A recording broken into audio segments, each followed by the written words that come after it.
മൂകം കരോതി വാചാലം പങ്കും ലംഘയത്തെ ഗിരിം യത്കൃപാത്തമഹം വന്ദേ പരമാനന്ദമാധവം. ഇന്ന് നാരായണീയം 19ാമത്തെ ദശകത്തിൽ 3ഉം 4ഉം ശ്ലോകങ്ങളുടെ അർത്ഥം പറയാം. അർത്ഥം പറയണത് കിഴക്കേപ്പാട്ടുകാരിയത്ത് ഭാരതി. 3ാമത്തെ ശ്ലോകം. തദാ ഭവത്തീർത്ഥമിദം സമാഗതോ ഭവോ ഭവത്സേവകദർശനാദൃത പ്രകാശമാസാദ്യ പുരപ്രചേതസാമുപാദിശത് ഭക്തതമസ്തവസ്തവം. കഴിഞ്ഞ ദിവസം പറഞ്ഞത്, കഴിഞ്ഞ ശ്ലോകത്തിൽ പറഞ്ഞത് പ്രചേതസ്സുകൾ എന്ന് പറഞ്ഞാൽ പൃഥുവിൻ്റെ കുലത്തിൽപ്പെട്ടതായിട്ടുള്ള പൃഥുവിൻ്റെ പ്രപൗത്രൻ്റെ പുത്രൻ ആയിട്ടുള്ള പ്രപൗത്രനായിട്ടുള്ള പ്രാചീന ബർഹിസിൻ്റെ പുത്രന്മാർ 10 പേര് വളരെ നന്മ ഉള്ളവരായിരുന്നു. അങ്ങനെ ഉണ്ടായി. അവർ പിതാവിൻ്റെ നിർദ്ദേശപ്രകാരം തപസ് ചെയ്യാനായിട്ട് പുറപ്പെട്ടു. നല്ല സന്താനങ്ങൾ ഉണ്ടാവാൻ വേണ്ടി തപസ് ചെയ്യാനായിട്ട് പുറപ്പെട്ടു. അവർ സമുദ്രത്തിൻ്റെ തീരത്ത്, പശ്ചിമസാഗരത്തിൻ്റെ തീരത്ത് ഉള്ളതായിട്ടുള്ളൊരു സരസ്സിൻ്റെ സമീപത്തെത്തി എന്ന് പറഞ്ഞിട്ടാണ് നിർത്തിയത്. ഇനി പദാ, അപ്പോൾ അവരവിടെ എന്താ വേണ്ട, തപസ് ചെയ്യാനായിട്ടുള്ള ഒരുക്കങ്ങൾ ചെയ്തുകൊണ്ടിരിക്കുകയാണ്. അപ്പോൾ തദാ, ആ സമയത്ത് തദാ ഭവത്തീർത്ഥ ഇതം ഭവത്തീർത്ഥമിതം സമാഗത ഇതം ഭവത്തീർത്ഥം, ഈ ഭഗവാൻ തീർത്ഥം, ഭഗവാന്റെ തീർത്ഥമായിട്ടുള്ള ഈ സരസിൻ്റെ ഭവത്തീർത്ഥം, ആ സമീപത്ത് വന്നതായിട്ടുള്ള ഭവഃ ശിവൻ. തദാ ഭവത്തീർത്ഥമിദം സമാഗതഃ, അങ്ങയുടെ തീർത്ഥമായിട്ടുള്ള ആ സരസിൻ്റെ സമീപത്ത് എത്തിയതായ ഭവൻ എന്ന് പറഞ്ഞാൽ ശിവൻ. സമാഗതഃ ഭവഃ, അവിടെ എത്തിയതായ ശിവൻ. തദാ, ആ സമയത്ത് ഭവത്സേവക ദർശനാദൃത, അങ്ങയുടെ സേവകന്മാരെ കാണാനുള്ളതായിട്ടുള്ള താല്പര്യത്തിൽ, അതായത് അവിടെ തപസ് ചെയ്യാൻ ഒരുങ്ങി നിൽക്കണ കണ്ടപ്പോൾ അവരെ അനുഗ്രഹിക്കണം എന്ന് വേണ്ട വിധത്തിൽ ഉപദേശിച്ചു കൊടുക്കണം, എങ്ങനെയാണ് തപസ് ചെയ്യേണ്ടത് എന്നൊക്കെ ഉപദേശിച്ചു കൊടുക്കണം എന്ന് വിചാരിച്ച് ഭവത് സേവക ദർശനാദൃത, ഭഗവത് ഭക്തന്മാരെ, വിഷ്ണു ഭക്തന്മാരായിട്ടുള്ള ഈ പ്രജയസ്സുകളെ കണ്ട് അവരെ അനുഗ്രഹിക്കുന്നതിന് വേണ്ടി, അവരെ കാണുന്നതിലുള്ള ആദരവോടുകൂടി ഭവത് സേവകം, അങ്ങയുടെ സേവകന്മാരായ, അങ്ങയുടെ ഭക്തന്മാരായ ആ പ്രചേതസ്സുകളെ ഭവത് സേവക ദർശനാദൃത, അവരെ കണ്ടതുകൊണ്ടുള്ളതായിട്ടുള്ള ആദരവോട് കൂടിയിട്ട്, ഭഗവാന്റെ ഭക്തന്മാരെ കണ്ടതായിട്ടുള്ള ആദരവോടുകൂടി ഭവത് സേവക ദർശനാദൃത പ്രകാശമാസാദ്യ, പ്രത്യക്ഷപ്പെട്ടു ഇവരുടെ മുമ്പിൽ എന്നാണ്. അതിങ്ങനെ പോണ വഴിക്കാണ്. അപ്പോൾ ഇവരെ ഭഗവാനെ സേവിക്കാനായിട്ട്, തപസ് ചെയ്യാനായിട്ട് ഒരുങ്ങി നിൽക്കുന്നതായിട്ടുള്ള ഈ പ്രചേതസ്സുകളെ കണ്ടപ്പോൾ, ഭഗവാനെ വിഷ്ണുവിനെ തപസ് ചെയ്യാൻ വേണ്ടിയിട്ടാണല്ലോ ഇവർ വരണത്. അപ്പോൾ അവരോട് ബഹുമാനം തോന്നി. ഏതായാലും അവർക്ക് വേണ്ട വിധത്തിലൊക്കെ ഉപദേശിച്ചു കൊടുക്കാം എന്ന് വിചാരിച്ച് അവിടെ വന്നു എന്നാണ്. ഭവോ ഭവത്സേവക ദർശനാദൃത പ്രകാശമാസാദ്യ, പ്രകാശം ആസാദ്യ, പ്രകാശത്തെ പ്രാപിച്ചിട്ട്, പ്രത്യക്ഷമായി തീർന്നിട്ട്, അവർക്ക് പ്രത്യക്ഷമായി അവരുടെ മുമ്പിൽ ഭഗവാൻ ശിവൻ പ്രത്യക്ഷപ്പെട്ടു എന്നാണ്. ഭവഃ പ്രകാശം ആസാദ്യ പുരഃ പ്രചേതസാം, എവിടെയാണ് പ്രത്യക്ഷപ്പെട്ടത്? പ്രചേതസാം പുരഃ, പ്രചേതസ്സുകളുടെ മുമ്പിൽ. പുരഃ എന്ന് വെച്ചാൽ മുമ്പിൽ. പ്രചേതസ്സുകളുടെ മുൻപിൽ പ്രത്യക്ഷപ്പെട്ടു. തപസ് ചെയ്യാൻ ഒരുങ്ങുന്നതായ പ്രചേതസ്സുകളുടെ മുൻപിൽ ഭഗവാൻ ശിവൻ പ്രത്യക്ഷപ്പെട്ടു. എന്നിട്ടോ ഉപാദിശൽ ഭക്തതമഃ തവ സ്തവം, ഭക്തതമഃ സഹ, ഭക്തതമനായിട്ടുള്ള ആ ശിവൻ, അതായത് വിഷ്ണുവിൻ്റെ ഭക്തി ശിവനും ഉണ്ട്, ശിവൻ്റെ ഭക്തി വിഷ്ണുവിനും ഉണ്ട്. ഒക്കെ ഓരോരോ സന്ദർഭങ്ങളിൽ ഓരോ തരത്തിലാണ് ഭക്തി, അന്യോന്യമുള്ളതായിട്ടുള്ള ഭക്തി. അപ്പം അങ്ങനെ ഉപാദിശൽ ഭക്തതമഃ സഹ, ഭക്തതമനായിട്ടുള്ള ശിവൻ, അങ്ങയുടെ ഭക്തന്മാരിൽ വെച്ച് ഭക്തതമൻ എന്ന് പറഞ്ഞാൽ ഏറ്റവും ഭക്തനായിട്ടുള്ള എന്നർത്ഥം. ഭക്തതരൻ, ഭക്തതമൻ എന്നാണ്. തമസ് രണ്ട് പ്രത്യയങ്ങളാണ്. പ്രത്യയം കമ്പാരിറ്റീവാണ്. കൂടുതൽ ഭക്തിയുള്ളവൻ എന്ന ഭക്തതരഹ എന്നാണെങ്കിൽ, ഭക്തതമഹ എന്ന് വെച്ചാൽ ഏറ്റവും ഭക്തിയുള്ളതായ ആ ശിവൻ, ഭഗവത് ഭക്തി നല്ലപോലെ ഉള്ളതായ ഏറ്റവും വലിയ ഭഗവത് ഭക്തനായിട്ടുള്ള ആ ശിവൻ ഭക്തതമഹ ഭവഹ. ആ ഭക്തതമനായ ആ ശിവൻ ഉപാദിശൽ ഉപദേശിച്ചു കൊടുത്തു. ആരൊക്കെ? പ്രചേതസ്സുകൾക്ക് ഉപദേശിച്ചു കൊടുത്തു. ഉപാദിശത് ഉപദേശിച്ചു കൊടുത്തു. എന്ത്?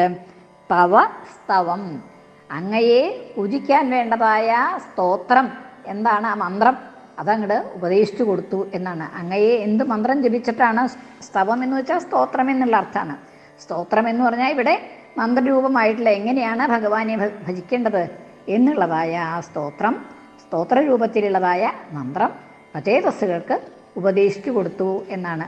അതാണ് അതിൻ്റെ ഇതാണ് ഉദ്ദേശമൊക്കെ. ഒക്കെ ഒന്നാണ്. അങ്ങടും നമ്മളിപ്പോൾ ഈ ഭാരതത്തിൽ പ്രത്യേകിച്ചും ഒരു കാലഘട്ടത്തിൽ ശൈവന്മാർ വൈഷ്ണവന്മാർ എന്നുള്ളതായിട്ടുള്ള ആ വലിയ സ്പർദ്ധ ഉണ്ടായിരുന്നു.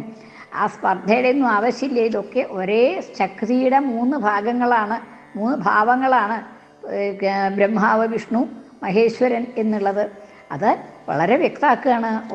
ഓരോ ദിക്കിലെ ഭഗവാനെ, ഗുരുവായൂരപ്പനെ ശിവൻ പൂജിക്കുന്നത് കാണാം, ബ്രഹ്മാവ് പൂജിക്കുന്നത് കാണാം, നേരെ മറിച്ചും കാണാം. അപ്പം അങ്ങനെ ഉള്ളതായി അതിനെ സൂചിപ്പിക്കുകയാണ്. ഇപ്പം ഇവിടെ ശിവന് ഭഗവത് ഭക്തന്മാരെ കണ്ടപ്പോൾ അവരെ അനുഗ്രഹിക്കണമെന്ന് തോന്നി തന്നെത്താൻ വന്ന് പ്രത്യക്ഷപ്പെട്ട് അവർക്ക് വേണ്ട വിധത്തിൽ ഉപദേശം കൊടുക്കുകയാണ് ചെയ്യുന്നത്. അങ്ങയെ സ്തുതിക്കേണ്ട വിധത്തിലുള്ളതായ ആ മന്ത്രം ഉപദേശിച്ചു കൊടുത്തു എന്നാണ്. വലിയ കേമായിട്ട് ഭാഗവതത്തിൽ ആ പ്രചേതസ്സുകൾക്ക് ഉപദേശിച്ചതായിട്ടുള്ള രുദ്രഗീതം എന്നാണ് പറയണത്. അത് ഭാഗവതത്തിൽ വളരെ കേമായിട്ട് പറയുന്നുണ്ട്. ആ സ്തവം ഉപദേശിച്ചു കൊടുത്തു എന്നാണ് പറഞ്ഞത്. ഇനി അടുത്ത ശ്ലോകം. സ്തവം ജപന്തസ്തം അമീജലാന്തരേ ഭവന്തമാസേ വിശതായുധം സമാഹ ഭവത്സുഖാസ്വാദരസാദമീഷ്യൻ ബഭൂവകാലോ ധ്രുവവന്ന ശീഘ്രതാ. ഇനി ആ സ്തവം ഭഗവാൻ ഉപദേശിച്ചു കൊടുത്തതായ ശിവൻ, പരമശിവൻ ഉപദേശിച്ചു കൊടുത്തതായ ആ സ്തോത്രം, ആ രുദ്രഗീതം ജപിച്ചുകൊണ്ട് അവർ തപസ് ചെയ്തു എന്നാണ്.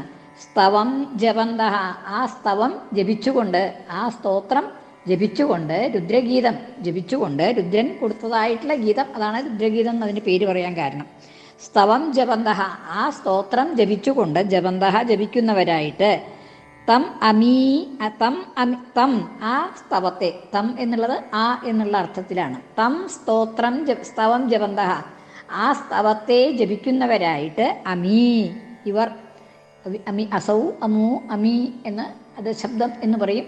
അത് അമി ഇവൻ എന്നുള്ള അർത്ഥത്തിലാണ്. അപ്പോൾ ബഹുവചനാവുമ്പോൾ ഇവർ, അതായത് ഈ പ്രചേതസ്സുകൾ, അമീ ഈ പ്രചേതസ്സുകൾ, ജലാന്തരേ ജലത്തിൻ്റെ ഉള്ളിൽ, ഈ സരസിൽ ജലത്തിൻ്റെ ഉള്ളിൽ നിന്നുകൊണ്ടാണ്, വെള്ളത്തിൽ നിന്നിട്ടാണ് തപസ് ചെയ്യണത് എന്നാണ്. ജലാന്തരേ ജലത്തിൻ്റെ ഉള്ളിൽ, ഭവന്തം ആസേവിശത അയുതം സമാഹ, ഭവന്തം ആസേവിശത, ആസേവിശത സേവിച്ചു, ഭഗവാനെ സേവിച്ചു, തപസ് ചെയ്തു. ഭവന്തം ആസേവിശത, ഭവന്തം അങ്ങയെ സേവിച്ചു. ഭവാൻ എന്നുള്ളതും അതും ത്വം എന്നുള്ള അങ്ങ് എന്നുള്ള അർത്ഥം തന്നെയാണ് ഭവാൻ എന്നുള്ളതിനും. അപ്പോൾ ഭവന്തം എന്നതിൻ്റെ ദ്വിതീയ. ഭവന്തം ആസേവിശത, അങ്ങയെ സേവിച്ചു. എത്ര കാലം? അയുതം സമാഹ, സമാഹ കൊല്ലം, സമ എന്ന് വെച്ചാൽ കൊല്ലം, സമാഹ കൊല്ലങ്ങൾ. എത്ര വർഷം? അയുതം സമാഹ 10,000 വർഷം തപസ് ചെയ്തു എന്നാണ് പറയുന്നത്. അയുതം വെച്ചാൽ 10,000 10,000 വർഷം അവർ തപസ് ചെയ്തു എന്നാണ്. കുറേ കാലം വേണ്ടി വന്നു ഭഗവാന് പ്രത്യക്ഷപ്പെടാൻ. ഭഗവാനെ സേവിച്ചും കൊണ്ട് അവർ അനവധി വർഷം, 10,000 വർഷം അവർ വെള്ളത്തിൽ നിന്നുകൊണ്ട് തപസ് ചെയ്തു എന്നാണ് പറയുന്നത്. ഭവന്തം ആസേവിഷത, അങ്ങയെ സേവിച്ചു. അയുധം സമാഹ 10,000 കൊല്ലം അങ്ങയെ സേവിച്ചു. എവിടെ? വെള്ളത്തിൽ നിന്നുകൊണ്ട്. ഭവന്തം ആസേവിഷത അയുധം സമാഹ. ആസേവിഷത ആയുധം എന്ന് പറയുമ്പോൾ ആസേവിഷത അയുധം സമാഹ. ഇനി ഭവത് സുഖാസ്വാദരസാദ് അമീഷു ഇയാൻ ബഭൂവകാല ധ്രുവവന്ന ശീഘ്രത. എന്തിനാ ഇത്ര വളരെ വർഷം അവരെ കൊണ്ട് തപസ് ചെയ്യിച്ചത്? അത് ധ്രുവനെയൊക്കെ 5 അതെ എത്ര വേഗം കഴിഞ്ഞു ധ്രുവനെ അനുഗ്രഹിക്കൽ ഓരോരോ മാസം ഓരോരോ തരത്തിലുള്ളതായിട്ടുള്ള കഠിന തപസ് ചെയ്തു. 5ാമത്തെ മാസം ആകുമ്പോഴേക്കും പ്രത്യക്ഷപ്പെട്ടു ഭഗവാൻ. ഈ പ്രചേതസ്സുകൾ ഈ 10 പേരും 10,000 കൊല്ലം തപസ് ചെയ്തു, വെള്ളത്തിൽ നിന്നിട്ട് എന്നാണ് പറയണത്. അപ്പം എന്തിനു എത്ര താമസിച്ചത് എന്ന് ചോദിച്ചാൽ അതിനും ഭട്ടതിരിപ്പാട് കാരണം പറയുന്നുണ്ട്. അതിനൊരു കാര്യം ഉണ്ടായിരുന്നു. എന്താണ് കാരണം എന്ന് വെച്ചാൽ ഭവൽ സുഖാസ്വാദരസാദ്, അവർക്കത് സന്തോഷമായിരുന്നു എന്നാണ് പറയുന്നത്. ഭവൽ സുഖം, അങ്ങയെ സേവിക്കുക എന്നുള്ളതായിട്ടുള്ള ഒരു സുഖം ഉണ്ടല്ലോ, ഭഗവാനെ സേവിച്ചുകൊണ്ടിരിക്കാനുള്ളതായിട്ടുള്ള ഒരു സുഖം, ഭവൽ സുഖ ആസ്വാദം, അത് അവരങ്ങനെ ആസ്വദിച്ചു കൊണ്ടിരിക്കുകയായിരുന്നു. ഭഗവാനെ സേവിക്കുക എന്നുള്ളത് അവർക്കൊരു സന്തോഷമായിട്ടായിരുന്നു എന്നാണ്.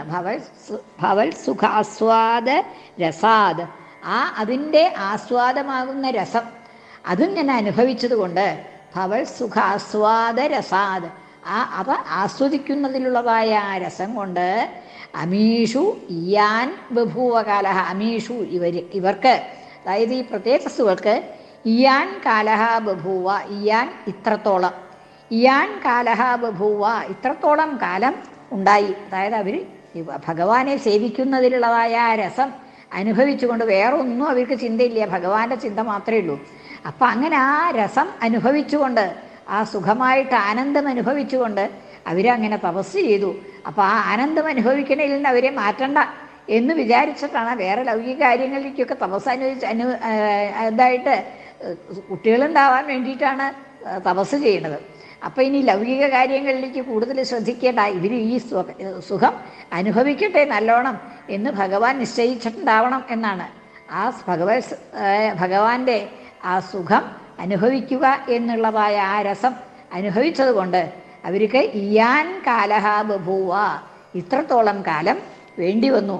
ധ്രുവവത് ന ശീഘ്രത, ധ്രുവനെ അനുഗ്രഹിച്ചതുപോലെ അത്രത്തോളം ശീഘ്രത ഉണ്ടായില്ല, അത്രത്തോളം വേഗം ഇവരെ അനുഗ്രഹിക്കാൻ വേണ്ടിയിട്ട് ഭഗവാൻ എടുത്തില്ല, അത്ര ധൃതി പിടിച്ചില്ല ഭഗവാൻ ഈ പ്രചേതസ്സുകളുടെ അനുഗ്രഹിക്കുക. ധ്രുവൻ എന്ന് പറഞ്ഞാൽ അതൊരു കുട്ടിയാണ്.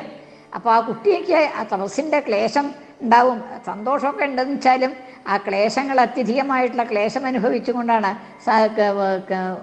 ഭക്ഷണം വേണ്ടാന്ന് വെച്ചു, വെള്ളം വേണ്ടാന്ന് വെച്ചു, വായുവിനെയും കൂടിയും തടഞ്ഞു. അങ്ങനെയുള്ളതായിട്ടുള്ള ആ തപസ്സാണ് ധ്രുവൻ ചെയ്തുകൊണ്ടിരുന്നത്.